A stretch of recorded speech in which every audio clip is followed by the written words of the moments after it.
ባንተ ምክንያት ብዙዎች ይድናሉ የተባሉት አባት ሲወለዱ በቤታቸው ውስጥ ብርሃን የወረደላቸው ጻድቅ ተአምረኛው ድንቅ አድራጊው አባት አቡነ እጨጌ ዘጸገሮ ማን ናቸው? ዛሬ ስለሳቸው እናወራለን። ያደረጉትን ተአምር እንዘረዝራለን። ገድላቸውን እንናገራለን። ይህ ያኖስ የተሰኘው የዩቲዩብ ቻናላችን ነው። ከናንተ የሚጠበቀው ቻናላችንን ሰብስክራይብ በማድረግ እንደዚሁም ደግሞ ይህንን ቪዲዮ ላይክ አድርጋችሁ በመጀመርና እስከ መጨረሻው ድረስ አብራችሁን በመቆየት ነው። ያኖስ የዩቲዩብ ቻናል። አቡነ እጨጌ ዮሐንስ ዘጸገሮ ማን ናቸው? ያደረጉትስ ተአምር ምንድነው? ገድላቸውስ ምን ይላል? ይሄ ታሪክ ከአቡነ እጨጌ ዮሐንስ ዘጸገሮ ገዳም የተወሰተ ታሪክ ነውና እስከ መጨረሻው ተከታተሉም።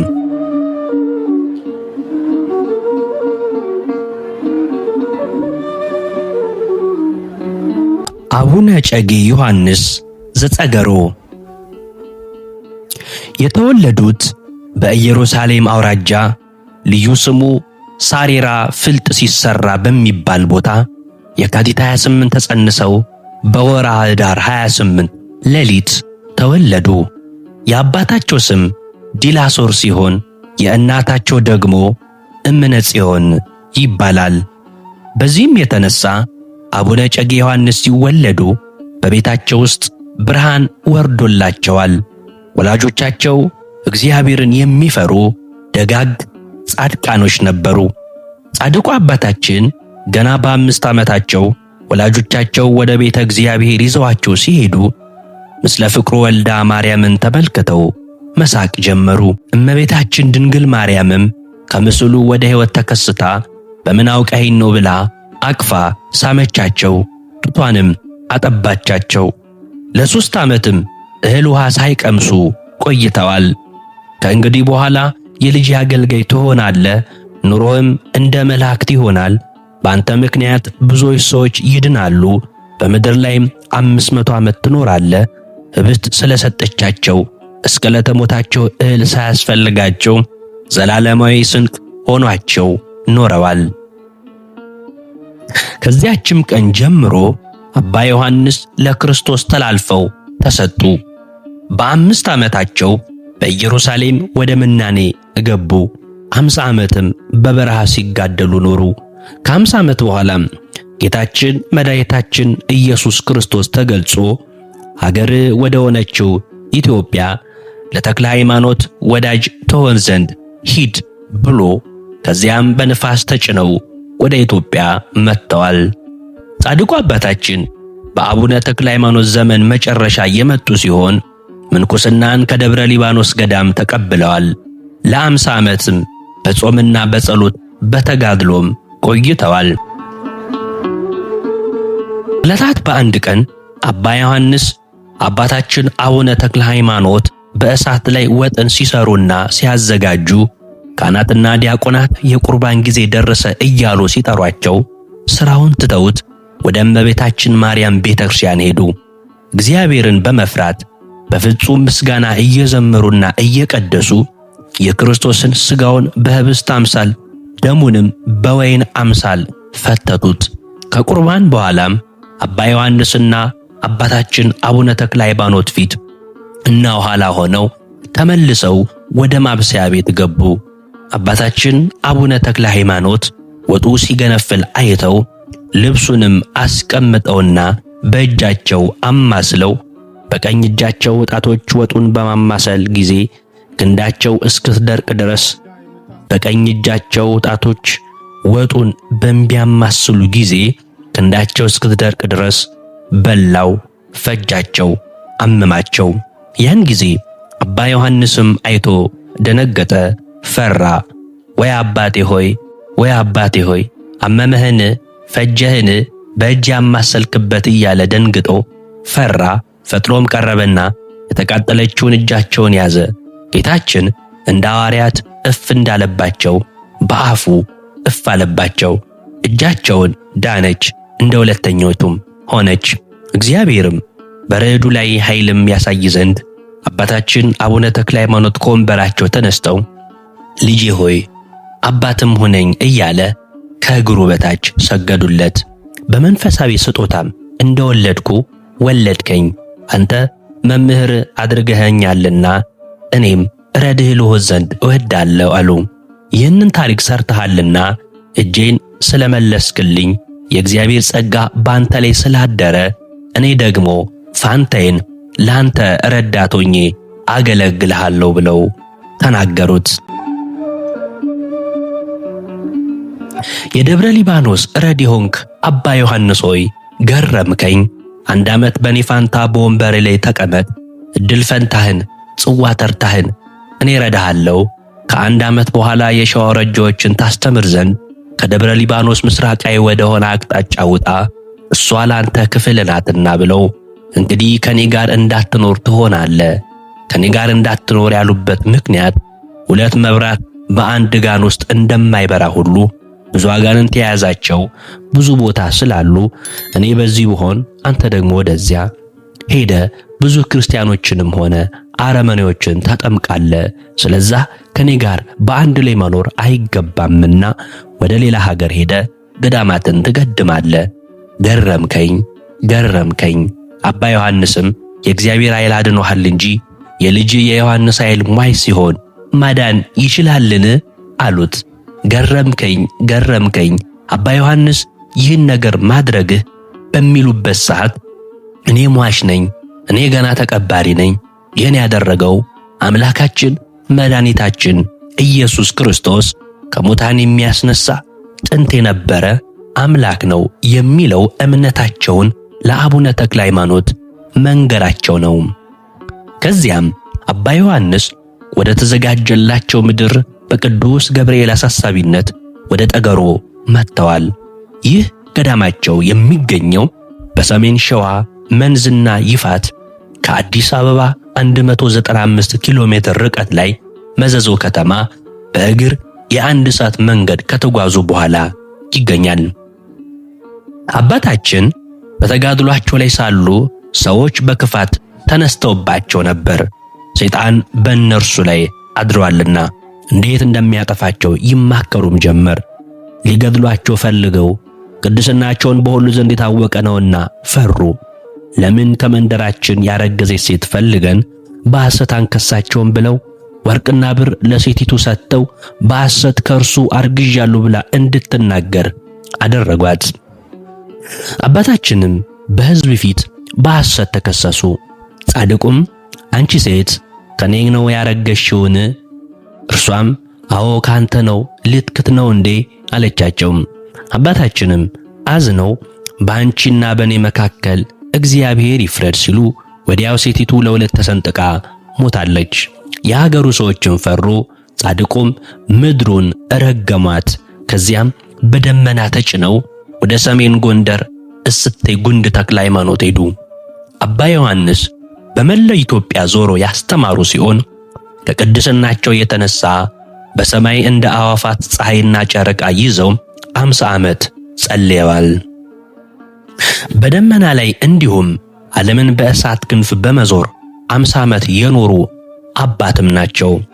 ከሰው ተወልደው ከመላእክት ተደምረዋልና በይፋት በጠገሮ ባለወልድ በአፋር አዘሎ በመንዝ ፍርኩታ ኪዳነ ምሕረት በደብረ ሊባኖስ በጉንድ ተክለ ሃይማኖት በስፋጅ ዮሐንስ ቡልጋና ሌሎችም ስፍራዎች በመዘዋወር በታላቅ ተጋድሎ በጾምና በጸሎት ቆይተዋል። ከዕለታት በአንድ ቀንም ወደ አጼ ዘርዓ ያዕቆብ ዘንድ ሲሄዱ በሽፍቶች የተገደለ ሙት አገኙ። እርሳቸውም ወደ ሰማይ እግዚአብሔር ዘንድ ጸልየው በጌታ በኢየሱስ ክርስቶስ ስም ያንን የሞተ ሰው አስነስተውታል። እርሱም እንደተኛ ሰው ተነስቶ ለአባታችን ሲሰግድ ለኔ አይገባም፣ ለእግዚአብሔር ነው መስገድ ያለብህ ብለውታል። ከዚያም አብረውም ሲሄዱ ገድሎት የነበሩትን ሽፍቶች አግኝተዋቸው አስታርቀው ንስሐም ሰጥተዋቸዋል። በልደታቸውም ቀን ኅዳር 29 መስቀሉ ከመቅደሱ ወጥቶ በካህናት ታጅቦ ወደ ጸበሉ ሲወርድ ከየት እንደመጣ ሳይታሰብ ደመና መጥቶ ከመስቀሉ ላይ ረቦና እንደ ዣንጥላ ተዘርግቶ አብሮ ወደ ጸበሉ ይወርዳል። እዛው ቆይተው መስቀሉ ሲመለስም አብሮ አጅቦ ይመለስና መስቀሉ ቤተ መቅደስ ውስጥ ሲገባ ደመናው ወዴት እንደተበተነ ሳይታወቅ ይጠፋል።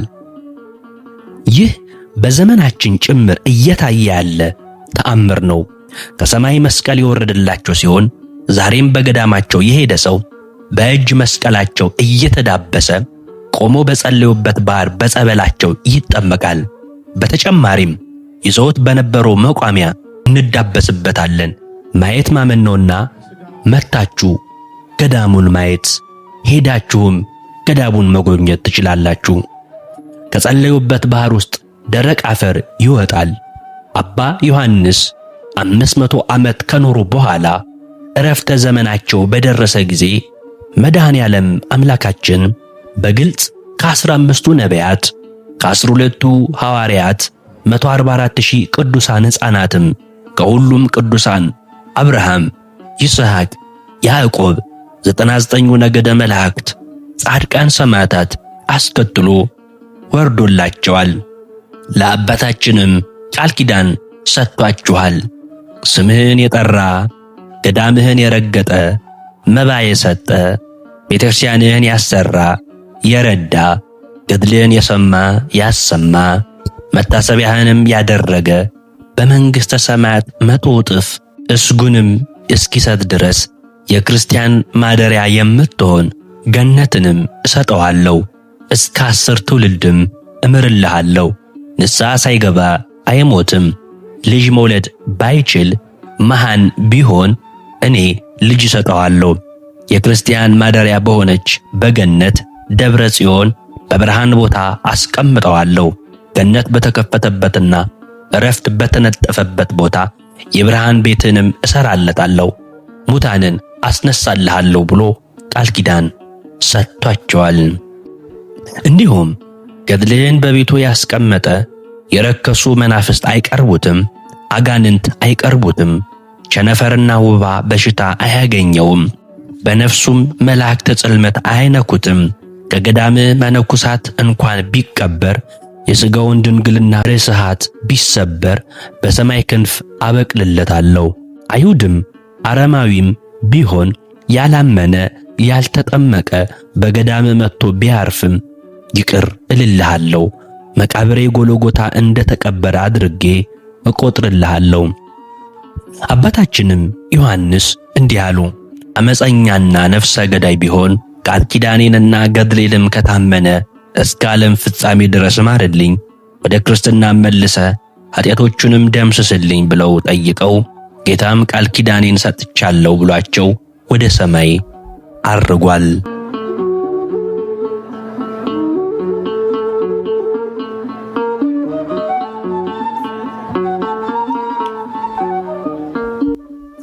አባ ዮሐንስም በመድኃኔ ዓለም ቀን ሐምሌ 27 የሆድ ሕመም ጀምሯቸው በ3 ቀን ሕመም በባለ ወልድ ዕለት ሐምሌ 29 አረፉ። በጉንድ ተክለ ሃይማኖትም ተቀበሩ። በዕረፍታቸውም ቀን በጉንድ ተክለ ሃይማኖት ለ8 ቀን የብርሃን አምድ ወርዶ ቆይተዋል። ከተቀበሩ ከ157 ዓመት በኋላ አንድ የበቁ ባዕታዊ ወደ መንዝ ሄደው የረገሟት መሬት እንድትቀደስ ከስጉራን አባቶች ጋር በመሆን አጽማቸው ከጉንድ ተክለ ሃይማኖት አውጥተው ወደ መንዝ አርባሃራ መድኃኔ ዓለም አጠገብ በላይ በምትገኘው በፍርኩታ ኪዳነ ምሕረት መጋቢት 18 ፍልሰት አጽማቸው አርፎ መጋቢት 29 ቀን ተቀበሩ። ምድሪቱም ተባረከች፣ የዘሩትም አበቀለ፣ ውርጩም ብርዱም ቀነሰ። ዝናብ አልዘንብ ሲል ሰብል የሚጨርስ አንበጣ ሲመጣ ታቦታቸው ወጥቶ ምህላ ይያዛል። ወዲያውም መቅሰፍቱ ይርቃል፣ ዝናብም ይዘንባል። ጸበላቸውም ሽባ ይተረትራል፣ ድዌ ያስነሳል። ነፍሰ ጡር ሴቶች ምጥ ሲይዛቸው እምነቱም ሲቀቡ ወዲያው ይገላገላሉ። ከሰማይ የወረደላቸው መስቀልም ተአምር የሚሰራበት ከባራቸው ደረቅ አፈር የሚወጣበት የእሳት ክንፍ የተሰጣቸው የጠገሮ አቡነ እጨጌ ዮሐንስ በረከት ይደርብን። ቦታው ሰሜን ሸዋ ወደ መንዝ ዘብር መንገድ ከአዲስ አበባ 195 ኪሎ ሜትር መዘዞ ከተማ እንደደረስን ከመዘዞ ከተማ 1 ሰዓት የእግር መንገድ ጠገሮ ባለወልድ አቡነ እጨጌ ዮሐንስ ገዳሙም እርዳታ ስለሚያስፈልገው መርዳት ለምትፈልጉ የኢትዮጵያ ንግድ ባንክ አካውንታቸው 1019922405 ነው። ጠገሮ አቡነ እጨጌ ዮሐንስ ቤተክርስቲያን ብሎ ይመጣላችኋል። ገዳሙ ጉዞ ዓመቱን ሙሉ በወር 2 ጊዜ ቅዳሜና እሁድ ያዘጋጃል። ወርሃዊ በዓላቸው በ29 ነው። ልደታቸው ህዳር 29 ነው። ረፍታቸው ደግሞ ሐምሌ 29 ነው። መነሻ ቦታው እስጢፋኖስ ቤተክርስቲያን ፊት ለፊት መገናኛ ታክሲ መያዣ ጋር ነው። ጉዞ አዘጋጅ አቡነ እጨጌ ዮሐንስ ሕንጻ አሰሪ ኮሚቴ ወይም ገዳሙ ነው። ስለዚህ አባታችን እጨጌ ዮሐንስ እጅግ ተአምረኛና ድንቅ አድራጊ፣ የበቁ የነቁ፣ በብዙ ተጋድሎ ያሸበረቁ፣ አምላካችን ጌታችን መድኃኒታችን ድንቅ የሆነ ተአምር እና ቃል ኪዳን የሰጣቸው ያደረገላቸው ድንቅ አባት ናቸው። ገዳማቸው ብዙ ሰዎች ሄደው ተፈውሰውበታል፣ ድነውበታል። ጸበላቸውና እምነታቸው ፈዋሽ ነው። የአባታችን የአቡነ እጨጌ ዮሐንስ ረድኤት በረከት ከሁላችንም ጋር ይሁን። ውድ የያኖስ ቲዩብ ቤተሰቦች ለዛሬ ይዘንላችሁ የቀረብንላችሁ መርሃ ግብር ይህንን ይመስላል። እስከ መጨረሻው አብራችሁን ስለቆያችሁ እናመሰግናለን። ቻናላችንን ሰብስክራይብ በማድረግ ቪዲዮ ስንለቅ ደግሞ እንዲደርሳችሁ የደውል ምልክቷን በመንካት ቤተሰብ ይሁኑ። አደራ ቪዲዮአችንን ስትመለከቱ ላይክ ማድረጋችሁን እንዳትረሱ። ይህ ያኖስ የዩቲዩብ ቻናል ነው። ስለነበረን ጊዜ የአምላካችን የልዑል እግዚአብሔር ስሙ የተመሰገነ ይሁን።